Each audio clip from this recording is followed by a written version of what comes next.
Episode की starting वहीं से होती है जहाँ पर पूरी ही टीम मिलकर उसी फीमेल माउस के बच्चों जिनकी मौत हो चुकी थी उनका फ्यूनरल अरेंज कर रहे होते हैं। लास्ट टाइम जब ईवी उन बच्चों को देखती है तो वो बहुत ही ज़्यादा इमोशनल होकर रोने लगती है, जिसके बाद वो वहाँ से चली जाती है। वो फीमेल माउस के पास रहकर उससे कुछ देर बातें करती है। ईवी को इतना ज़्यादा परेशान देखकर ताही उसके पास आकर उससे बातें करने लगती है, जिसके बाद ईवी अपने घर की तरफ जा रही होती है। तभी रास्ते में उसे योंग मिल जाता है जो हाथ में मैरिज रजिस्टर पेपर लिए उसी का इंतजार कर रहा था। ईवी उसे देखकर इमोशनल हो जाती है, जिसके बाद योंग कहता है कि देखो अब तुम्हारे पास भी फैमिली है, पर तुम इसे कोई प्रपोजल मत समझना, हम लोग अब एक फैमिली है। जिसके बाद ईवी अपने घर आ जाती है और उन्हीं पेपर्स को देखकर योंग की मदर की बातें याद कर रही थी।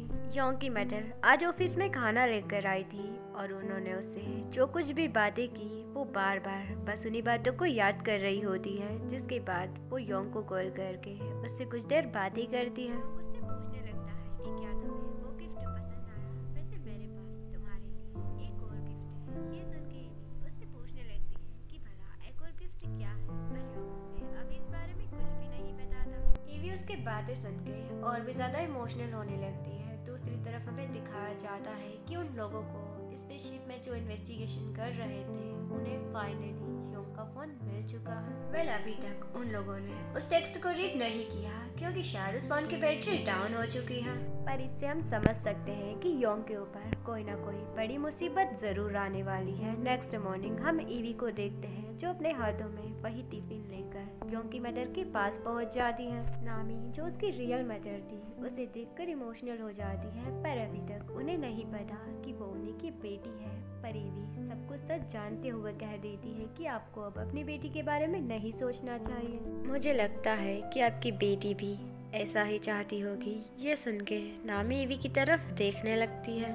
नामी यहाँ इमोशनल हो जाती है और नामी की तरफ देखकर ईवी भी इमोशनल हो जाती है, जिसके बाद वो उन्हें उनका टिफिन वापस करके वहाँ से जाने लगती है। तीनों मदर उसे सी ऑफ करने के लिए बाहर आते हैं और ईवी उन्हें देखकर स्माइल करती है, जिसके बाद वो वहाँ से चली जाती है। ईवी याद करती है कि कैसे वो अपनी मदर को ढूंढना चाहती थी और जब वो कंपनी में गई थी तो एक आंटी ने उससे यही पूछा था कि भला तुम अपनी मदर को क्यों ढूंढना चाहती हो। ये सुन के ईवी कहती है कि मुझे बस पता करना है कि वो मुझे छोड़कर क्यों गई थी। प्रेजेंट में वो डॉक्यूमेंट वापस लेकर आती है और कहती है कि अब मुझे पता चल गया है, अब मुझे कुछ भी नहीं जानना, और स्माइल करके वहाँ से चली जाती है। दुनाली और मिनाली उसी लॉटरी टिकट के बारे में बातें कर रहे थे, जिसके बाद जून और गार्सिया मिनाली तीनों मिलकर कांगसू के घर जाता है। सॉरी गाइस, जाता नहीं बल्कि जाते हैं। कांगसू जैसे ही उन्हें देखता है तो कहता है कि अरे यार तुम लोग वापस आ गए, मैं तुम्हें वो टिकट वापस नहीं करने वाला, मुझे पता है तुम लोग उसी टिकट को लेने के लिए आए हो। मिनाली मना करते हुए कहती है कि हम आपको आपका स्पेस सूट वापस करने के लिए आए हैं। ये सुन के कांगसू उनकी तरफ देखने लगता है। कुछ देर बातें करने के बाद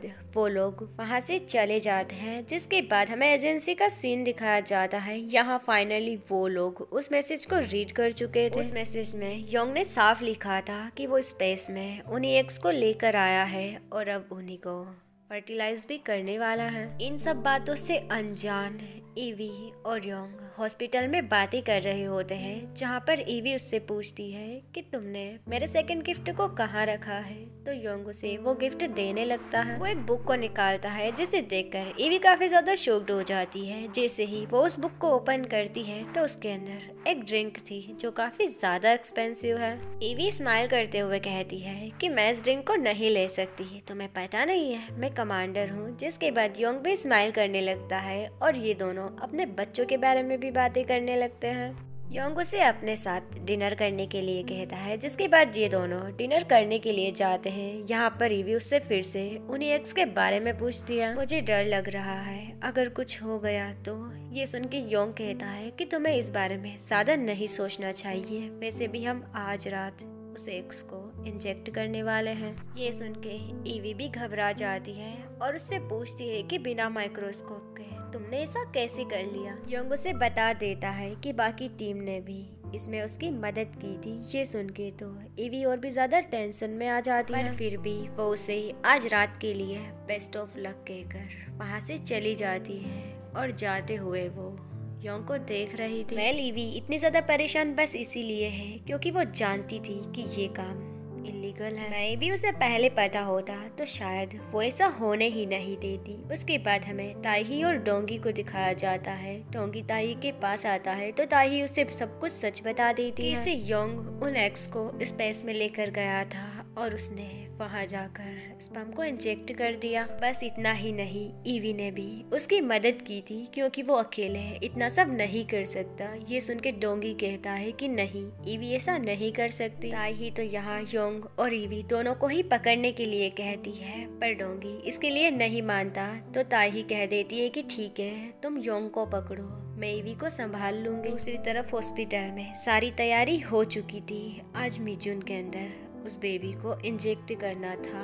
फादर काफी ज्यादा खुश थे। डोंगी भी योंग को पकड़ने के लिए निकल जाता है। उसके साथ दुनाली भी होती है और दूसरी तरफ हमारा योंग ऑपरेशन की तैयारी कर रहा होता है। मिंजुन भी तैयार थी बट काफी ज्यादा डर रही थी।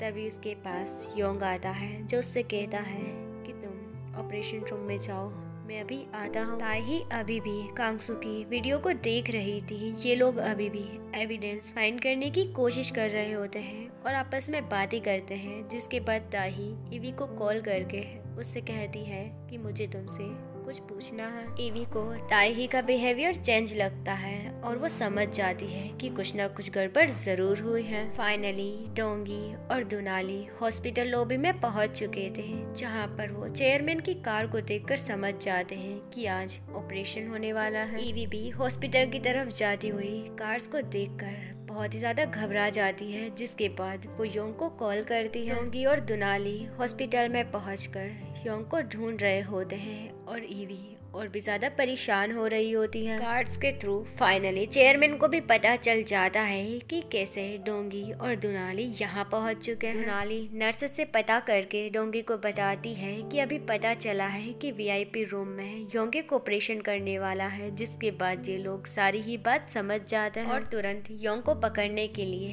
वीआईपी रूम की तरफ जाने लगते हैं। ये देखकर चेयरमैन अपने गार्ड्स के साथ वहाँ पर आ जाते हैं और डोंगी को रोकने लगते हैं, पर डोंगी रुकने को तैयार नहीं। जिसके बाद चेयरमैन के ऑर्डर पर फोर्सिबली गार्ड्स डोंगी को रोकने लगते हैं और दुनाली भी उन लोगों को रोक रही होती है। शोर सुनकर मिजुन और गोयुन भी वहां आ जाते हैं। चेयरमैन मिजुन को जल्दी से ऑपरेशन रूम के अंदर जाने के लिए कहता है और मिजुन भागते हुए योंग के पास पहुंच जाती है। डोंगी चेयरमैन को पुश करके वीआईपी रूम के अंदर आ जाता है और सारे ही लोग ये नज़ारा देखकर काफी ज्यादा शॉक्ड हो जाते हैं। जिसके बाद डोंगी उस एक्स को अपने हाथों में लेकर कहता है कि तुम इसे यूज नहीं कर सकते। ताही ईवी से क्वेश्चंस कर रही होती है कि तुम्हें सब पता था, फिर तुमने ऐसा क्यों होने दिया। दूसरी तरफ चेयरमैन रो रो कर कह रहे होते हैं कि ये मेरे जमाई और मेरी बेटी का बच्चा है, प्लीज इसे छोड़ दो। डोंगी कहता है कि मैं ऐसा नहीं होने दे सकता,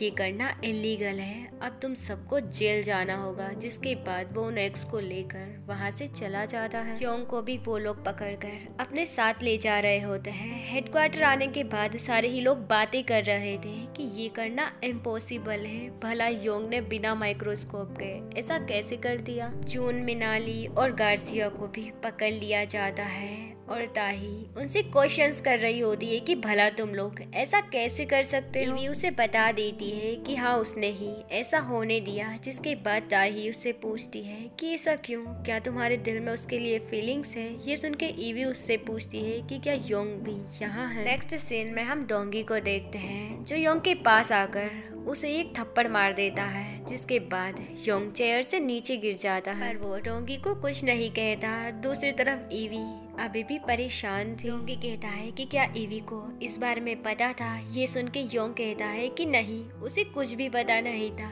मैंने कीज को उसके पॉकेट से चुरा लिया था। तुम ईवी को जानते हो ना, अगर उसे सच पता होता तो क्या तुम्हें लगता है वो इस चीज को ऐसे ही जाने देती।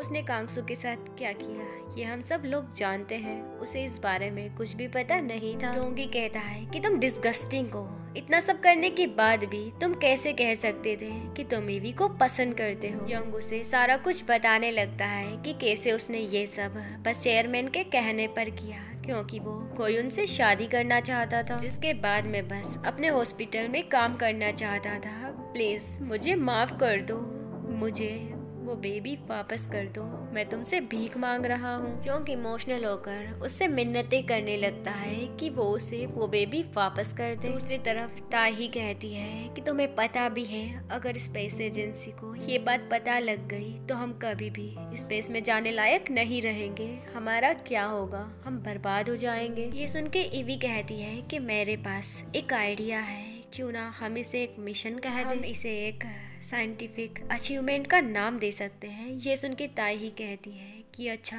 लोग तुम्हें लगता है इस पर बिलीव करेंगे, जबकि हमें तो ये भी नहीं पता कि वो बच्चा जिंदा रहेगा या फिर नहीं। अब योंग का मेडिकल लाइसेंस ले लिया जाएगा और उसे जेल होगी। ये सुन के ईवी कहती है कि तुम ऐसा नहीं कर सकती। ताई कहती है कि तुम्हें एज ए कमांडर सोचना होगा, अगर तुमने ऐसा नहीं किया तो हम लोग बर्बाद हो जाएंगे, वो सारे लोग जो तुम्हारी टीम में है। ये सुन के ईवी उससे कहती है कि मुझे 5 मिनट योंग से बात करनी है। वो जैसे ही योंग से मिलने के लिए जाती है तो योंग कहता है कि अभी तक तुमने अपने माइंड को चेंज नहीं किया ना ईवी, बताओ मुझे। परेशान होकर ईवी के हाथों को पकड़कर उससे मिन्नतें कर रहा था, पर ईवी अपने हाथ को छुड़ाकर कहती है कि मुझे अपनी स्पेस एजेंसी को प्रोटेक्ट करना होगा, प्लीज तुम मुझे कभी माफ मत कर। ये सुन के योंग का दिल बुरी तरीके से टूट जाता है और ईवी वहाँ से चली जाती है। और योंग अंदर से डोर नॉक कर करके कह रहा था कि ईवी